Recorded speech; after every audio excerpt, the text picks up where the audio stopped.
Assalamualaikum warahmatullahi wabarakatuh. Hai teman-teman semuanya, gimana kabar kalian? Semoga selalu dalam keadaan sehat walafiat, amin ya robbal alamin. Oke, kali ini aku ingin mengajak teman-teman untuk membahas nih mengenai pengangkatan pertama dalam jabatan fungsional. Kali ini yang akan aku bahas adalah tentang pustakawan. Jadi untuk jabatan fungsional teman-teman yang mendaftar di jabatan pustakawan. Dan video ini diperuntukkan untuk teman-teman yang sudah berstatus PNS ya teman-teman. Jadi bukan yang CPNS. Tapi ini untuk teman-teman yang sudah berstatus PNS. Nanti akan ada pengangkatan pertama dalam jabatan fungsional pustakawan. Tapi sebelum kita membahas lebih lanjut lagi, buat teman-teman yang baru nemuin channel aku, silahkan klik dulu tombol subscribe-nya. Sudahkah? Oke, silahkan klik juga tombol loncengnya supaya teman-teman dapat notifikasi nih kalau aku upload video, dan silahkan share juga ke teman-teman kalian supaya lebih banyak orang yang mendapatkan manfaat dari video ini. Silahkan klik tombol like dan komen jika ada yang ingin ditanyakan di video ini ya teman-teman. Silahkan ingin tanya apa, tulis di kolom komentar YouTube ini. Nanti insya Allah akan aku balas satu persatu. Yuk sekarang kita akan bahas untuk pengangkatan pertama dalam jabatan fungsional pustakawan. Jadi tetap untuk sumber rujukan mengenai angka kredit pustakawan dan juknis pustakawan itu, yaitu yang pertama kita bahas mengenai Peraturan Menteri Pendayagunaan Aparatur Negara dan Reformasi Birokrasi Nomor 9 Tahun 2014 tentang jabatan fungsional pustakawan dan angka kreditnya.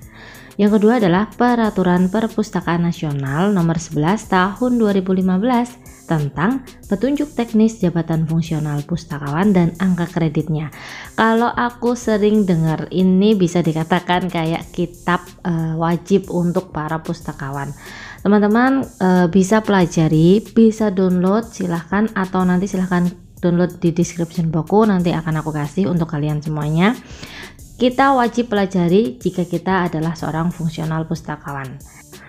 Oke, kita bahas untuk pengangkatan pertama kali melalui formasi. Jadi untuk pengangkatan pertama dalam jabatan fungsional pustakawan itu ada dua cara ya teman-teman. Yang pertama adalah pengangkatan melalui formasi dari CPNS. Kemudian yang kedua adalah pengangkatan PNS dari jabatan lain dalam jabatan fungsional pustakawan. Nah, kita bahas tentang pengangkatan melalui formasi CPNS untuk video kali ini ya. Yang pertama, teman-teman itu membutuhkan surat pengantar atau permohonan dari pejabat pengusul. Kemudian yang kedua ada surat pernyataan bersedia diangkat dalam jabatan fungsional pustakawan. Yang ketiga, surat pernyataan dari pimpinan instansi yang menyatakan bahwa PNS yang akan diangkat pertama kali dalam jabatan fungsional pustakawan benar-benar ditugaskan di unit perpustakaan.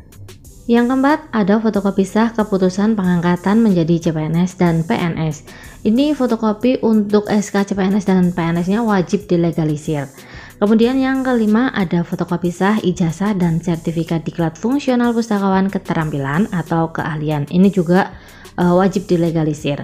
Kemudian ada yang keenam adalah fotokopi sertifikat diklat prajabatan dan atau sertifikat diklat kepustakawanan atau sertifikat pertemuan kepustakawanan. Jadi nanti untuk diklat prajab kan dapat sertifikat tuh. Nah, itu juga nanti akan dilampirkan beserta kalau teman-teman ikut diklat kepustakawanan itu juga silahkan dilampirkan. Kemudian yang ketujuh ada sasaran kerja pegawai atau biasa yang disebut SKP yang kita buat setiap tahunnya ya teman-teman. Kemudian yang kedelapan, nilai prestasi kerja 1 tahun terakhir paling kurang bernilai baik. 9 ada surat tugasnya. 10 surat pernyataan melakukan kegiatan. 11 rekapitulasi kegiatan bulanan. Bagi pustakawan yang melakukan kegiatan pelayanan perpustakaan harus dilengkapi dengan laporan kegiatan harian. Nah, kalau ini sudah masuk untuk pembuatan dupak ya teman-teman, mulai dari surat tugas, surat pernyataan melakukan kegiatan, kemudian rekapitulasi kegiatan bulanan, ini kita sudah masuk ke pembuatan dupak. Jadi ini termasuk ke unsur-unsur pembuatan dupak. Kemudian selanjutnya adalah rekapitulasi kegiatan tahunan, dan yang terakhir adalah bukti fisik kegiatan. Jadi kalau kemarin waktu kita diangkat jadi jabatan fungsional itu, untuk yang pustakawan itu wajib mengumpulkan atau membuat dupak atau mengajukan PAK ya teman-teman. Kalau untuk jabatan fungsional arsiparis kemarin tidak mengusulkan dupak. Nah, teman-teman wajib tahu dulu nih, apa sih yang dimaksud dengan dupak? Dupak adalah daftar usulan penetapan angka kredit. Jadi daftar yang memuat prestasi kerja yang dicapai oleh pustakawan dan telah diperhitungkan angka kreditnya dalam kurun waktu tertentu untuk dinilai. Jadi kegiatan teman-teman selama diangkat CPNS, dari awal diangkat CPNS itu bisa masuk ke pengajuan dupak. Jadi kegiatannya bisa dinilaikan untuk angka kreditnya. Silahkan untuk teman-teman buat atau beli dari sekarang, membeli buku harian atau khusus diary untuk teman-teman semuanya.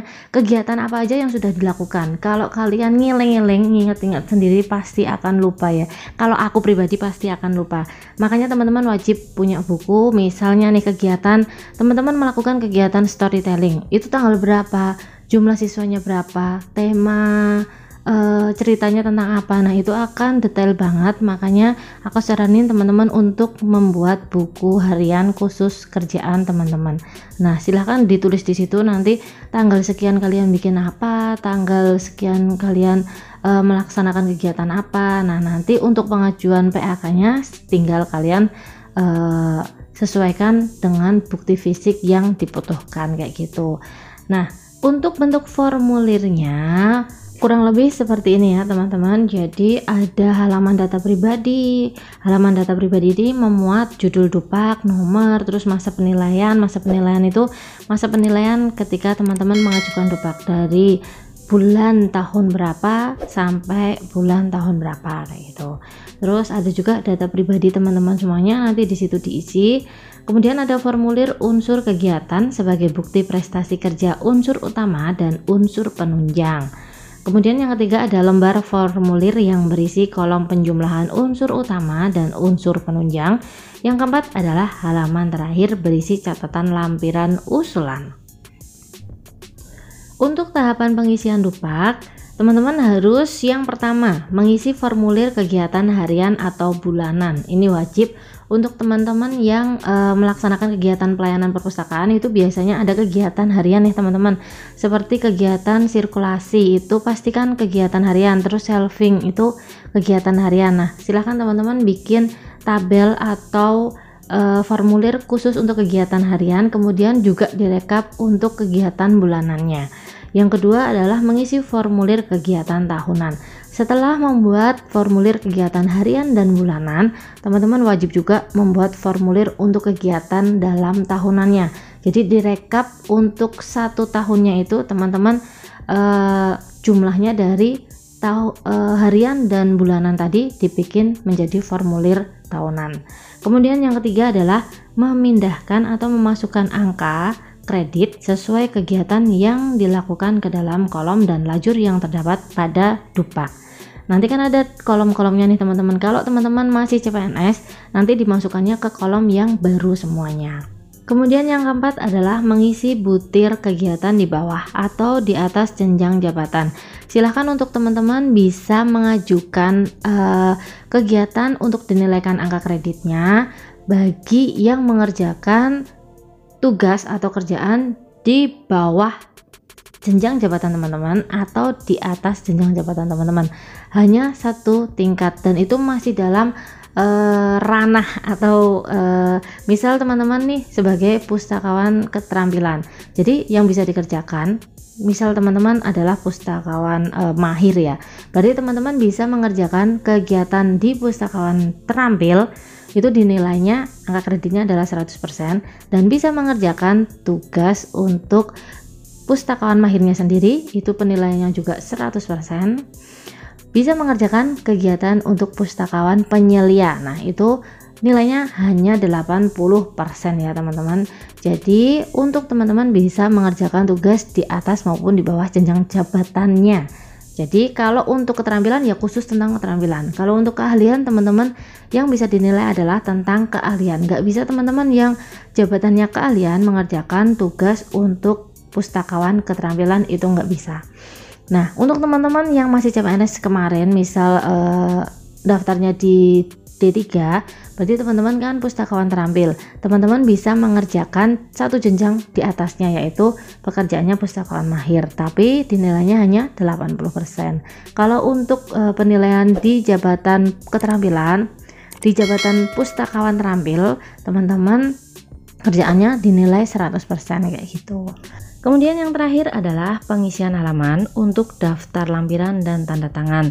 Semua pengajuan Dupak harus ditandatangani oleh atasan kita ya teman-teman, oleh pimpinan di instansi tempat kita bekerja. Karena setiap kita mengajukan Dupak, pimpinan harus mengetahui dan menyetujui. Setelah kita tahu tahapannya, kita pelajari juga tentang lampiran Dupak. Lampiran Dupak adalah bahan yang diberikan pustakawan dalam rangka memperkuat bukti kegiatan atau surat keputusan. Lampiran Dupak itu ada 4. Yang pertama adalah surat penugasan, kedua surat pernyataan melakukan kegiatan, ketiga rekapitulasi prestasi bulanan, perhitungan angka kredit, dan keempat adalah bukti fisik hasil kegiatan. Nah, sekarang kita bahas satu persatu dari lampiran Dupak tadi ya teman-teman. Yang pertama tadi adalah surat tugas. Nah, untuk surat tugas bagi pustakawan yang akan melaksanakan butir-butir kegiatan yang menjadi tugas pokoknya dalam kurun waktu tertentu, dibuat pada awal tahun dengan menyebutkan rincian tugas yang akan dilakukan. Jadi untuk surat tugas ketika masa penilaian teman-teman ingin mengajukan, misalnya di tahun 2022 akan mengajukan Dupak nih, berarti teman-teman untuk surat tugasnya dibuat di awal tahun, yaitu di awal bulan Januari tahun 2022, dan di surat tugas tersebut menyebutkan kegiatan yang akan dilakukan oleh teman-teman semuanya. Silahkan masukkan ke surat tugas ini ya teman-teman. Kemudian yang kedua ada surat tugas limpah bagi pustakawan yang melakukan tugas atau kegiatan yang bukan tugas pokok sesuai jenjang jabatannya. Kalau ini teman-teman membuat surat tugas limpah itu intinya teman-teman ketika mengerjakan kegiatan yang bukan tugas sesuai jenjang jabatan teman-teman. Jadi ketika teman-teman mengerjakan di luar jenjang jabatan teman-teman, wajib bikin surat tugas limpah. Kalau tidak ada surat tugas limpah ketika teman-teman mengerjakan kegiatan di atas atau di bawah jenjang jabatan kalian semuanya, itu tidak bisa diperhitungkan angka kreditnya. Misalnya nih, sekarang jabatan teman-teman adalah pustakawan ahli muda. Nah, teman-teman ketika mengerjakan untuk jenjang kegiatan jabatan pustakawan ahli terampil atau pustakawan ahli madya, berarti teman-teman wajib bikin surat tugas limpah yang isinya surat tugas tersebut adalah kegiatan yang teman-teman kerjakan di jenjang jabatan ahli pertama dan ahli madyanya, kayak gitu ya teman-teman. Kemudian yang ketiga adalah surat tugas bagi pustakawan yang mengerjakan kegiatan tertentu di luar jam kerja. Jadi itu juga harus ada surat tugasnya ketika teman-teman melaksanakan kegiatan di luar jam kerja.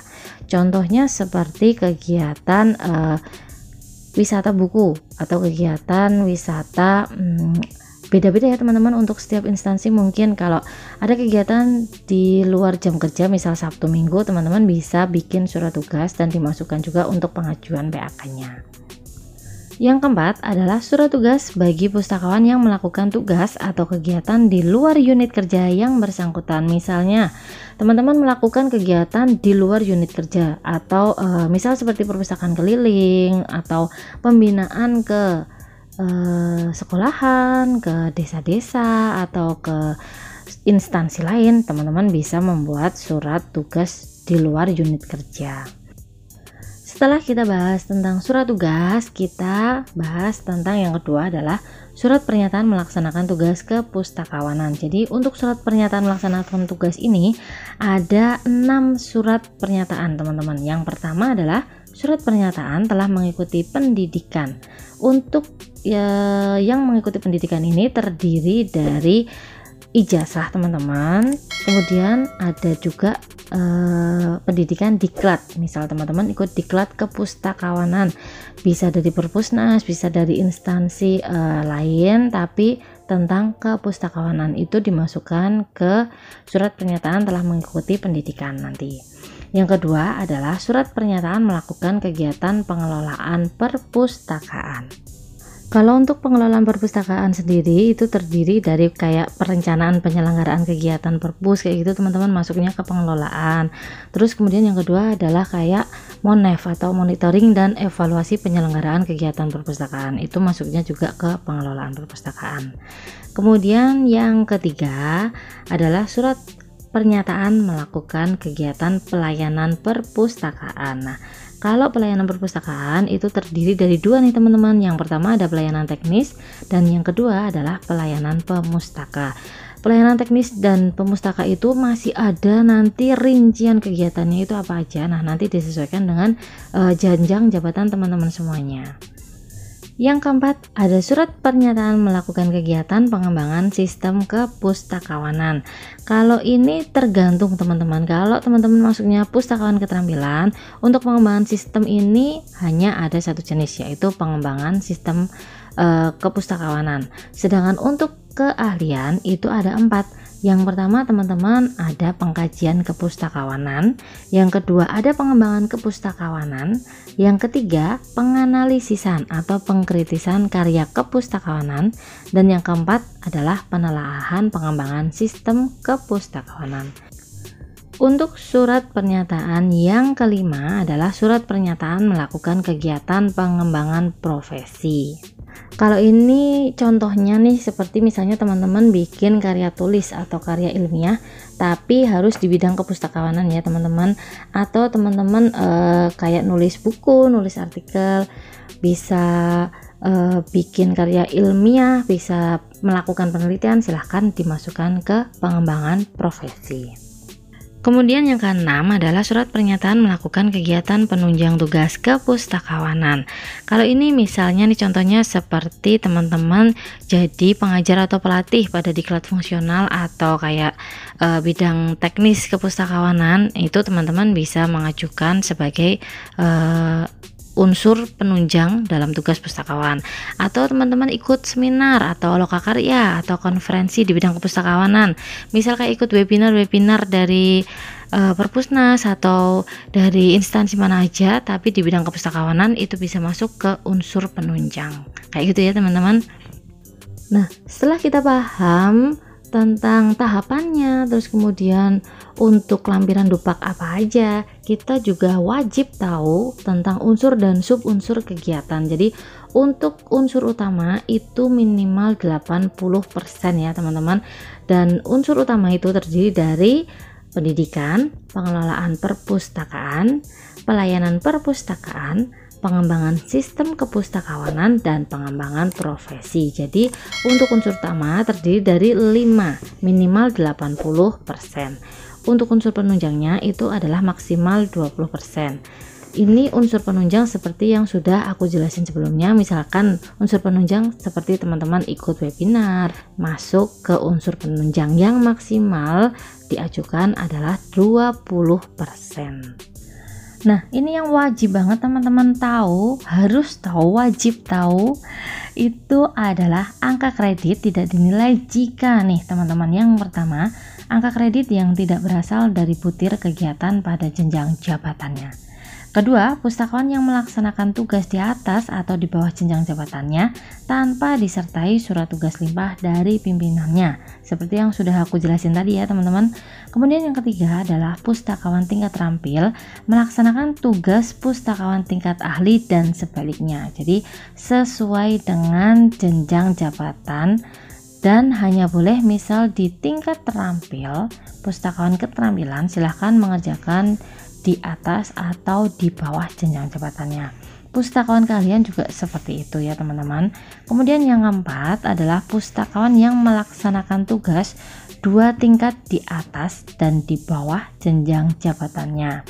Contohnya nih, Untuk pustakawan madya, pustakawan ahli madya, dia mengerjakan kegiatan untuk pustakawan ahli pertama. Nah itu nggak boleh teman-teman, nggak bisa dinilaikan.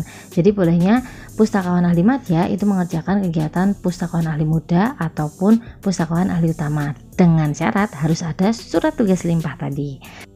Kemudian yang kelima adalah tidak proporsional antara unsur utama dan unsur penunjang. Jadi minimal harus 80% untuk unsur utama dan maksimal 20% untuk unsur penunjangnya. Yang keenam adalah kesalahan penghitungan angka kredit. Kalau ini pasti nggak dinilai ya teman-teman. Yang ketujuh adalah jumlah prestasi tidak sesuai dengan jam efektif. Yang kedelapan, butir-butir kegiatan tidak sesuai dengan pengertian pada Permenpan RB nomor 9 tahun 2014. 9. Tidak disertai bukti fisik. Kalau ini pasti ya teman-teman, kalau nggak ada bukti fisik nggak bisa dinilai untuk pengajuan angka kreditnya. 10. Tidak disertai dengan surat tugas dan atau surat telah melaksanakan tugas. Jadi surat tugas itu wajib, semuanya harus dibikin. Nah ini untuk penyiapan daftar usul penetapan angka kredit atau DUPAK, itu adalah DUPAK. Yang pertama adalah DUPAK, kemudian ditambah dengan yang pertama ada surat pengantar dari instansi teman-teman semuanya kepada tim penilai. Kemudian di bawahnya dikasih surat tugas yang sudah kita buat tadi. Bawahnya surat tugas dikasih surat tugas limpah. Kemudian ada surat pernyataan melaksanakan kegiatan. Terus kemudian dikasih bukti fisik. Bukti fisiknya adalah laporan harian, laporan bulanan, kalau ada juga laporan tahunan. Kemudian dikasih juga lampiran lainnya. Jadi di situ urut ya teman-teman, urut lengkap, disesuaikan dengan jenjang jabatan teman-teman semuanya. Oke teman-teman semuanya, kali ini videonya kayaknya terlalu panjang dan menurut aku ini mungkin video aku yang terpanjang ya. Semoga video ini membantu teman-teman semuanya dalam belajar, dan ketika teman-teman akan mengajukan DUPAK bisa teman-teman silahkan pelajari kitab suci tadi dari Permenpan RB tadi, silahkan download juga. Udah aku share juga di description box, ketika teman-teman ingin download silahkan di download aja. Boleh silahkan teman-teman DM di Instagram kalau ada yang ingin ditanyakan. Dan terima kasih sudah melihat video aku sampai selesai, semoga bermanfaat untuk kalian semuanya. Jangan lupa yang belum klik tombol subscribe, silahkan klik dulu tombol subscribe nya. Assalamualaikum warahmatullahi wabarakatuh, bye bye.